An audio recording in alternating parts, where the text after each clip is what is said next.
Good morning, good morning, good morning. Sa ngalan ni Kuya Daniel Razon, ako po si Tony George Aaron Garcia, pansamantalang humahalili dito sa programang Bawal ang Pikon, Get Straight with Daniel Razon. Naku, MRT, LRT, PNR, DOTC, Fair Hike. Pag yan ang mga pinag-uusapan, parang pinag-uusapan natin ang problema ng buong bayan. Napakalaking issue, napaka-controversial na mga issues, lalong-lalo na yung modernization, lalong-lalo na yung pagtataas ng mga pamasahe doon sa isang kumpanya na kung saan lumuluma na naluluma ang kanilang mga kagamitan. Malalaman po natin yung mga updates patungkol lalong-lalo na sa mga modernization program ng LRT, MRT at saka PNR. Sa pamamagitan ng aking panauhin ngayong araw na ito, let me welcome to the program again back to this studio ang ating pong Deputy Minority Floor Leader, Nery Colmenares ng House of Representatives. Yes, sir. Hi. Magandang umaga po. Magandang umaga. Hi. Oo. Yes, sir. At sabi ko nga, pagka pinag-uusapan ang MRT, LRT, PNR, DOTC, parang usapang problema, Congressman, ano ba masasabi niyo dyan? Dismal talaga, Attorney George, no? Budget na binigay ng Kongreso lang, 11 billion pesos na yon. Nag-supplemental sila dyan eh. Ang supplemental nila for 2015 dinagdagan, MRT Repera, Yes, sir. 2.9 billion pesos. May isa pang supplemental na 997 million pesos, supplemental repair pa rin ng MRT. LRT naman, 2.5 billion pesos na supplemental, dagdag. May isa pang supplemental na dagdag ulit na 977 million pesos, repair pa rin ng LRT. So, ibig sabihin, meron lang main budget, nakailang supplemental, ang problema, budget pa rin. Walang nangyayari. Kaya nga ang statement ko dyan, aralin kung saan napunta yung pera at bakit ang serbisyo punong-puno, wala namang bagon na dumating, wala namang riles na At may problema inayos. sa maintenance. At may problema sa maintenance, delikado, di ba? Congressman, ito isa sa mga, yan po yung isa sa lang sa pinag-usapan ninyo ni Kuya Daniel nung nakaraan kayo naging bisita niya. Panoorin niyo po ito. Ang tinitingnan ko, kung inamin ng DOTC na wala sa kanilang jurisdiction Yes. yung pag-i-increase Yes. ng MRT, bakit hindi nila mismong sila ang bumawi? Kasi sila ang nag-impose, di ba? Why do they have to wait for the decision of the Supreme Court when in fact they admitted that they don't have the jurisdiction? Di ba parang... That's a good question. Kasi Yes. klaro naman yan sa jurisprudence at sa konstitusyon na pag may public imposition, whether i-increase mo ang kuryente o yung tubig o kung ano pa mang public utility, dapat may due process rights ang publiko na ma-oppose, malaman kung anong dahilan, may hearing. Hindi mo pwedeng basta-bastang i-implement siya without hearing. And especially so, kung wala sa yung jurisdiction Especially so. na mag-implement ng Yes. isang bagay, di ba? Yes. So, yun na nga ang sinasabi ko sa Kongreso the last time na hindi kung ganun pala inadmit na nila, therefore, pwede na tayo mag-issue ng resolution saying na dapat i-hold muna itong rate hike. Sinasabi nyo, hindi sila ang may jurisdiction para magtaas. Yes, Tama ba yun? yes. Sino po? Well, it's up for them to explain to the court kung sino. Basta may due process rights ang taong bayan. Pwede nilang sabihin siguro, I don't know how they will answer that. Kasi it's their function to say kung sino nga ba. Inamin nila na wala silang jurisdiction, therefore sino. So wala pang na-identify as to who is really responsible for that. Ang ine-expect naming sasabihin nila, either LRTA, yung LRTA authority na may naghihiring for rate hikes, or LTFRB for land transportation. But in any case, dapat may isang ahensya na kung saan may hearing ang taong bayan, may jurisdiction And who will issue. be responsible? Yes, kasi dito ang DOTC, parte siya sa mga kontrata sa MRT, LRT eh. Oh, pero so paano- biased siya in favor, parang ang korte, bahagi ng kontrata, hindi pwede yon. The one proposing the rate increase cannot be the same one who will approve the rate increase. At saka Because- considering the fact na sinasabi po ninyo kanyo na wala sa kanila yung kapangyarihan Yes. na magpataw ng pagtataas. Yes. So, kung wala sa kanila yung kapangyarihan ng pagpapataw ng pagtataas, lalo naman sigurong wala sa kanilang kapangyarihan na pumasok sa isang kontrata na magiging mandatory ang pagtataas. Yes, tama. That's a good point. Hindi ko pa naisip yan, but that's a good point na hindi lang pala jurisdiction to approve the rate, but even the jurisdiction to enter into that kind of a contract. Yan bang issue ng jurisdiction na yan, Congressman, sir, Na-settle na ba yan? Hindi pa na-settle ang aming petisyon sa Korte Suprema Yes, sir. na pigilan ang rate hike na ito dahil hindi makatarungan at walang jurisdiction yung DOTC. Hindi pa na-resolve. That's why we've been calling the Supreme Court. I-resolve nyo na yan, i-issue Pero ng in-implement TRO. na nila yung fair hike despite the issue of jurisdiction. Oo, kasi hindi kami nakakuha ng TRO sa Korte Yes, sir. Suprema. Na ang sabi naman namin, for every day na nagbabayad yung taong bayan ng mataas na pamasahe, dagdag na pasanin. Later on, halimbawa, manalo tayo. Yun nga Manalo yung itatanong kong sunod na what is your interpretation kung sakali pa ang Supreme Court hopefully ang Supreme Court magsabi na tama ang bayan muna na talaga namang walang jurisdiction ang DOTC. Therefore, ang rate hike, wala na yan. Paano yung mga nakolekta na? Hindi na nga masoli yan. Kasi ang hirap naman isoli pa yan, nagbayad na eh. So, ang sabi namin, huwag na mo, i-TRO na muna ang pagtaas ng singil sa MRT. Anyway, may budget kaming binibigay dyan eh. Yes, sir. Bilyon-bilyon naman yan eh. Hindi naman May magugunaw. main budget, supplemental. Yes, hindi magugunaw yung MRT eh. So, kaya wala talagang dahil. Pero, pag hindi na TRO yan, ang nasingil hindi na masole kasi Yes, sir. hindi mo na malaman Yung fair hike na nangyari, nasabi mo nga, sir, walang jurisdiction, ang question nasa Supreme Court, more or less magkano yung inabot? Lahat-lahat. Na nakolekta. Nagre-range, depende sa estasyon mo, up to about 30-32 pesos. Yung kabuuan mo naman Kabuuan, po. More or yeah. less, pero yung kabuuan na magkano ang makukolekta ng MRT dito? And saan daw po ba ilalaan yung fair hike na yan? Iyon pang isang tanong. Ang tansya namin dati doon, per day, no? Millions eh. Per Yes, day. Millions per day yan ang nakukolekta dyan. And so, sa isang buwan, o di hundreds of millions May na yan. lumalabas pang information na ang totality, more or less mga 2B. Ang Posible. lahat-lahat. Yes, sir. Oo. Kasi sila ang may data kung ilan ang pumapasok, ilan nagbabayad, Yes, sir. hanggang saan istasyon. So, at tama ka, saan pupunta yon? Sabi namin, bakit nyo sisingilin? Actually, ang duda namin dyan, kasi nagkakontrata sila ngayon na i-privatize yung LRT. Tinataasan nilang pamasahe to pave the way sa bagong concessionaire Na at least meron na silang magsisimulan pagsisimulan. siyang mataas na pamasahe. Kasi, Para bang ang sabi nyo at least hindi na mahihirapan yung papasok na Yes. pribadong grupo. Oo, kasi sabi siguro ng mga korporasyon, baka naman pag kami ang mag-increase, hindi naman papayagan. Yes, sir. Kayo na muna mag-increase, tsaka pasok kami. Di Hindi ba? ba sa maganda rin po na, siyempre lalo-lalo na po yung bayan muna, sa pamumuna po ninyo, magpa-participate kayo talaga fully, especially the minority, dito sa budget deliberation for 2016, na maitanong po siguro talaga Grabe yan yung sa participation DOTC. niya. In fact, sa supplemental lang, tinatanong ko yan sila. Apo. Anong gagawin? Bibili daw ng bagon. Ma-expect ba namin yan sa itong 2050? Yes, Your Honor, bagon. Hanggang ngayon, kalahati na ng taon, wala pa yung bagon na sinasabi. Hindi, sabi ko nga, hindi sardinas ang pasahero sa MRT, LRT ha. Corn beef. Kasi talagang mash na kayo doon sa loob. Naniniwala ba kayo doon sa kanilang bagong proposal na sa halip na isang maintenance provider na lang, para naman ma-justify din yung in-increase nila nitong nakaraan sa kanilang pamasahe, gawin na lang mga 7 Tingin na ko mga gugulo. maintenance Maraming provider. kikita dyan. Yes, sir. Pangalawa, tingin ko gugulo. Bakit? Sinong accountable? Halimbawa, pumalya dito, sino sa 7 o 8 yung sisingilin mo? Sabihin nung isa, hindi, kay ano yan? Di ba? Yes, sir. I don't see, ang solusyon talaga namin dyan, gobyerno na ang mag-manage ng MRT para klaro sa atin kung sino sisingilin natin. Gobyerno na yan. Ngayon, pag inefficient sila, yun ang tatanggalin ng mga opisyal. Pag nangurakot sila, yan ang kakaso ang mga opisyal.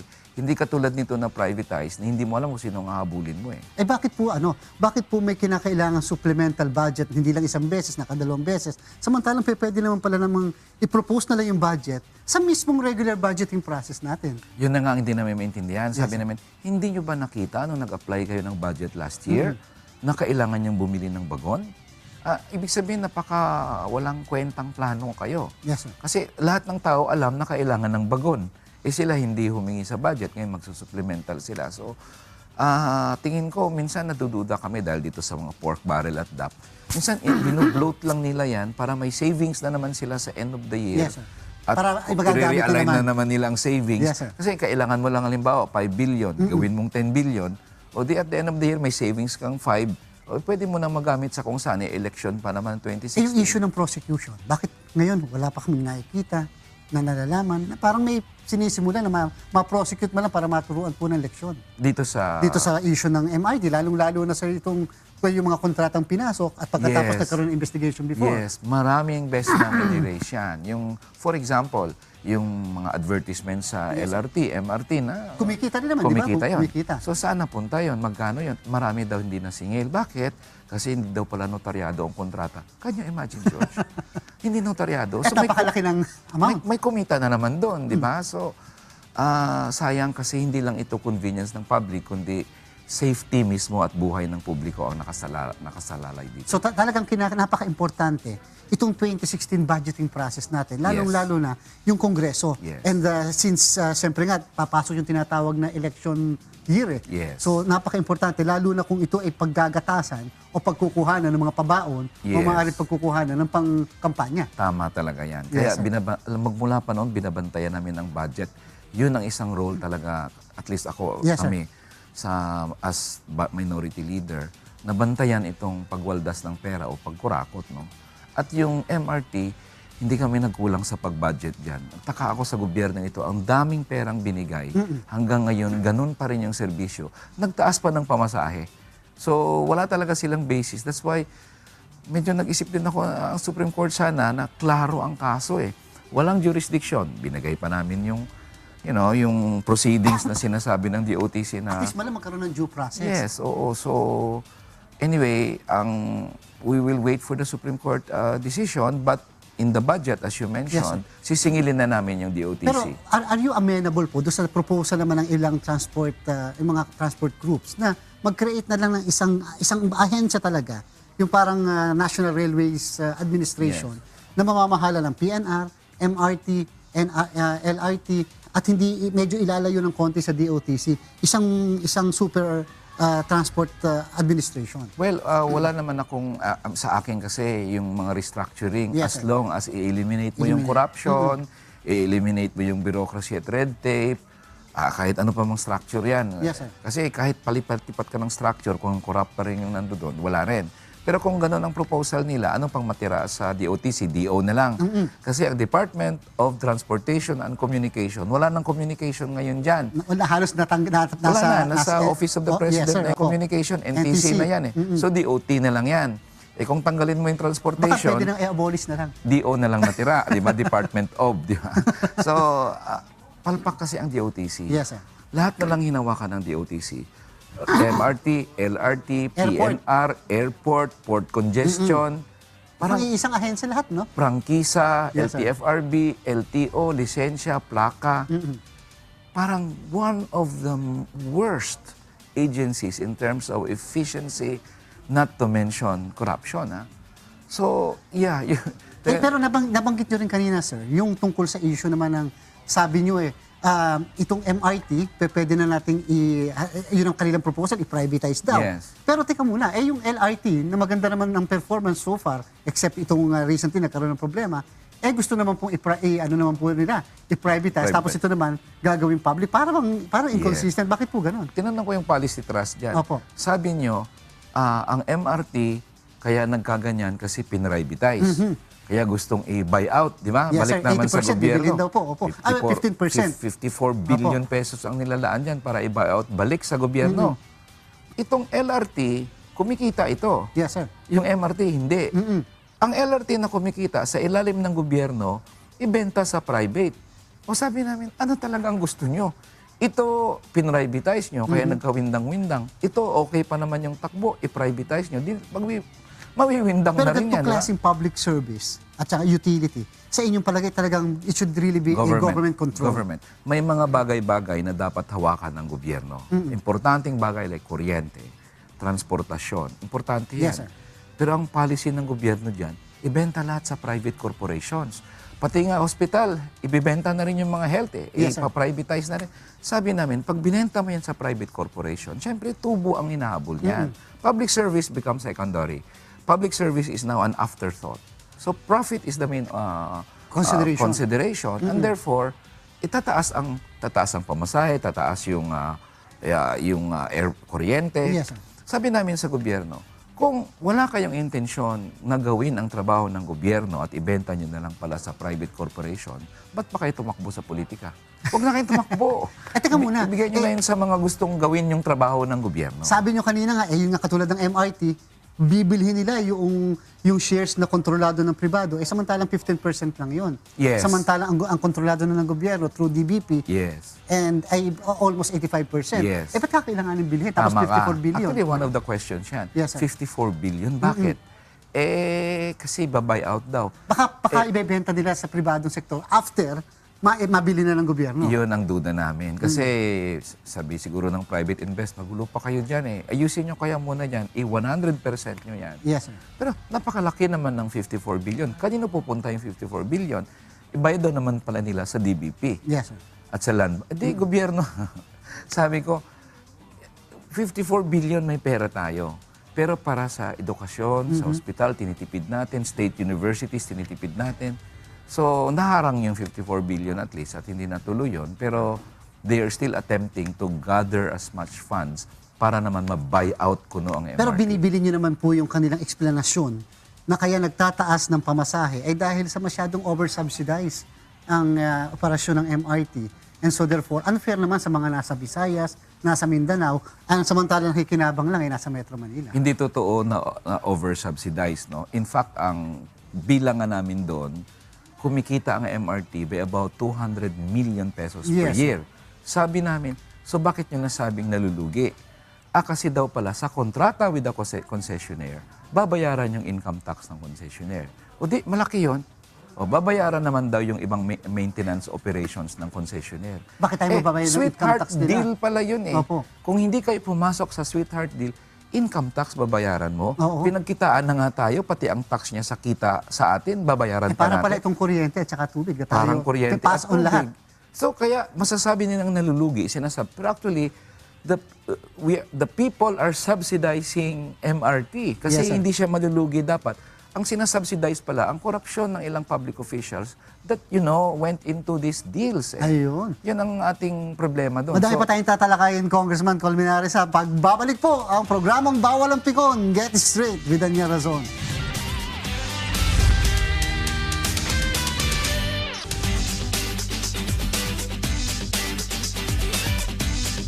Ang programang Bawal ang Pikon, Get Straight with Daniel Razon. Kasama ko pa rin po, siyempre, ang Deputy Minority Floor Leader ng House of Representatives, Congressman Nery Colmenares. At pinag-uusapan namin, MRT, LRT, PNR, lahat na ng mga problema sa railway system natin dito sa Pilipinas. At Congressman, bago tayo magtuloy-tuloy sa ating talakayan, panoorin niyo po muli itong panayam sa inyo ni Kuya Daniel.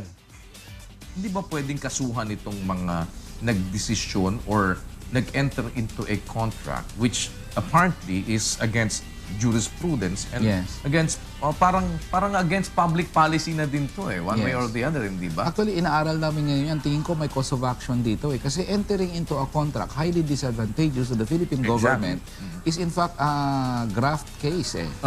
So, isa yon. Ang isang problem talaga dito, Kuya Daniel, sa atin, the concept of privatization itself, no? Yung nagpa-privatize ang gobyerno. Dapat may mga tungkulin ang gobyerno na siyang gagawa nun. Katulad ng mass transportation. At hindi dapat i-privatize. Pero pangalawa, nag-privatize na sila. Sweetheart deal pa ang contract. Aba, di malala na nga nag-privatize ka, nag-sweetheart deal ka pa. Pangatlo, yung regulatory bodies, hindi nagfa-function. Kay kuryente man yan o tubig. Parang ang pinrivatize mo na, wala pang regulation at talagang pasasana yung private companies dyan na magtaas. No? On the part of the Congress, wala ba kayong, kasi parang yung merong oversight function din naman Yes. kayo, hindi ba? Wala ba kayong ngayong pwedeng gawin ngayon dito para, teka muna, i-hold muna kaya natin yung in-approve namin sa inyo dahil lumalabas dahil binigyan namin kayo supplemental budget pagkatapos ito pala ngayon ang nangyayari. Yes. Hindi ba pwedeng, kasi kumbaga parang na-trick kayo, teka muna, na-realize namin ngayon yan. Let's try to do something about this. That was the motion I filed during the hearing na nabanggit ko kanina. Kasi tama ka, hindi lang kami tagagawa ng batas, may oversight function kami na i-ensure pag-implement ng batas followed what Congress intended. No? Nag-motion ako pero ang sabi ng majority doon, pwedeng hintayin muna natin yung sunod na hearing bago tayo magboto on that. So, sabi ko, sige, but I will table this in the next hearing naman. Pero yun, so next hearing, hintayin natin and let them answer the allegations again. Although tingin ko wala silang sagot na eh. Yung supplemental, napaka-controversial na supplemental budget Yes. na yan. Nung bang ito po ay inaalay sa inyong hapag, kitang-kita niyo po ba, ano ba ang reason talaga, justification? May proper, ano po ba, specification? Well, actually, Secretary Ebayo justified it. No? Sabi ko, may MRT repair dito, may MRT repair din dito sa budget na original. So, bakit dalawa? Sabi niya, kung sino ang mauna kasi ma-approve. At So, least parang yun. ang dating pala nito, naninigurado. So, sabi ko, di double entry to. Yes, sir. Hindi naman kasi hanapan namin kung saan gagastusin yung pangalawa, kung ma-approve man. So, ibig sabihin, yung one cannot be used to justify the other and the other one cannot be used to justify the other. Yes. And at the same time, one will definitely dissolve the other. Yes. Pagka binigyan ka ng supplemental, dapat wala ng fair increase. Yes. Yun ang Diba? nangyari. So, sabi namin, may budget na binigay, meron pang supplemental, meron pa kayong fair increase. Parang ang dami nyo ng pera, nahahanap na lang kayo ng iba pang pagkakagastusan kung ma-approve lahat ito. Bakit yung LRT kumikita? Bakit ang MRT mukhang hindi kumikita? Ayun, yun na nga. Actually, tingin ko dyan, binilang namin eh. Yes. Tinanong ko, magkano ang kita everyday na bayad ng taong bayan? Nagbigay silang figure, I forgot now. Parang 900 million or Yes, so a year, no? Tapos yung expense nila, actual expense talaga, Correct. yung maintenance, etc. Less than about 200 million, mga 700. Sorry, mali. 1.1 billion yung binabayad, 900 million yung maintenance cost. So sabi ko, di kumikita ng 200 million, kung ganun lang. Tama po. Pero sir, may iba pa kasing expense. Ano yun? Income tax na nga daw. 4 billion pesos. Ang income tax? Income tax. Parang in the last so many years. So sabi ko, lugi. Talagang lugi yan kung titingnan mo. Tama po yun. Pero hindi naman ganun ang negosyo. Ang negosyo, magkano bang income, magkano actual na expense, yun yung... Hindi ba, pagka magninegosyo ka palugi, sarado na lang yan kung talagang palugi. Precisely, di ba? Opo. So, pangalawa, yung argument nila na, by the way, nakalimutan ko kanina, yung sinasubsidize ng taga Mindanao. Yes, sir. And Visayas. Ang gobyerno, pinag-aaway-away yung taong bayan. Hindi pwedeng sabihin ng gobyerno yon. At magulo yun, ha? Otherwise, sabihin ng taga Luzon, bakit yung nandun? yung hospital na pinatayo sa Davao, hindi naman kami, public funds din ang ginamit At doon. hindi ba kami pinapapa-hospital doon? Hindi naman kami po hospital doon. Tanggalin na So yung therefore, budget doon. napaka-dangerous yung ganung klaseng statement. Dangerous. In fact, ngayon, binibira sila sa BBL. Di ba? Bakit kayo magbibigay ng 70 billion doon? Samantalang para doon lang galing yun. naman yun. Di ba? Wala naman kami Kasi benepisyo sabi ko, dito. ang prinsipyo ng gobyerno, pag may budget for MRT, suportahan ng buong Pilipinas. Because that caters to the interest of the entire country. Of the people. Tapos may hospital sa Davao, suportahan ng buong Pilipinas kasi para naman yan sa mahirap ng Davao. May malaking tulay sa Visayas, suportahan natin kasi ganun dapat, hindi yung away-away kayo dito kasi hindi naman namin magamit Para tuloy yan. mga magkakapatid na pinagseselo-selo sa bawat isa. oo. Na bakit yun ang napabigay sa kanya? Bakit sa amin ganito lang? Oo, kaya Yes, sir. nahirapan sila, just to, may emergency power sila dati, 6 billion pesos, gagamitin daw public funds. O di sasabihin, emergency power sa Luzon, di sabihin ng taga Visayas, bakit nyo gagamitin yung pera namin So mali yung ganung klase, mali yung mga ganung ganong argument. argument. No? Government should not foster that. May padating tayo mga bagong bagon daw. Mukhang ito naman ay mga model pa lang, etc. Galing sa China Ano ba masasabi niyo po dyan? Well, may mga issues sa irregularities dyan sa Dailan locomotive na yan in the sense na ang sabi they're not really into this kind of business and overpriced. Kami, aralin namin yan. Ang gusto namin sa gobyerno, gusto namin ma-solve yung kakulangan ng bagon. Pero don't overprice. Alam mo, ito naman, Attorney George. Yes, Pag sir. mag-overprice ka naman, sabihin mo, ay, lugi tayo kasi mahal ang bagon. Sisingil tayo ng mataas na Yes, sir. presyo ng pamasahe. Kailangan naman ng additional budget. Yun na nga sinasabi ko Sa totoo lang, kumikita sana yung MRT. Pag magkaroon ka ng mga kontrata na overpriced, o di, masasabing lugi ka. Pero actually, hindi nalulugi yung MRT. Pero sir, ang problema at bilang huling katanungan ko sa inyo, ang problema po mukhang itong klaseng advokasya na ito at init ay nasa mababang kapulungan. Wala kami nalaman na nadala ito sa mataas na kapulungan sa ating Senado. Well, yun ang problema namin dyan. For example, ako, lonely voice ako sa 290 90, congressman, yes, sir. di ba? Pag magbotohan dyan, outvoted kami lagi. Mabibl ka rin dyan. Mabibl ako dyan, di ba? So, ang advantage ng Senado, kaya gusto namin sana humingi sa mga senador natin, ang boses ng isa sa Yes. 24, pag isa ka lang sa 24, ang laki ng boses mo. At saka pinapakinggan ng Okay. sambayanan. Kaya maganda rin sa mga ilang senador natin na i-take up yung mga issue na to. Kasi sa amin sa House, wala kaming kaparehong poder sa Senado eh. That's why it's good if siguro certain senators sa 2016 ang ma-elect na may concern doon sa transport, sa Yes, mass sir. transport, sa kuryente. Kasi nagsisimula ang lahat. Traffic, economy, etc. Yes, sa transportation. yes, yes. Ayun. Maraming salamat po muli sa ating naging panauhin. Si Congressman Neri Colmenares ng Bayan Muna Party List. Siya po ang ating Deputy Minority Floor Leader ng House of Representatives. At sa ngalan ni Kuya Daniel Razon, ako naman po si Atty. George Aaron Garcia, dito sa programang Bawal ang Pikon. Get it straight with Daniel Razon. Sir.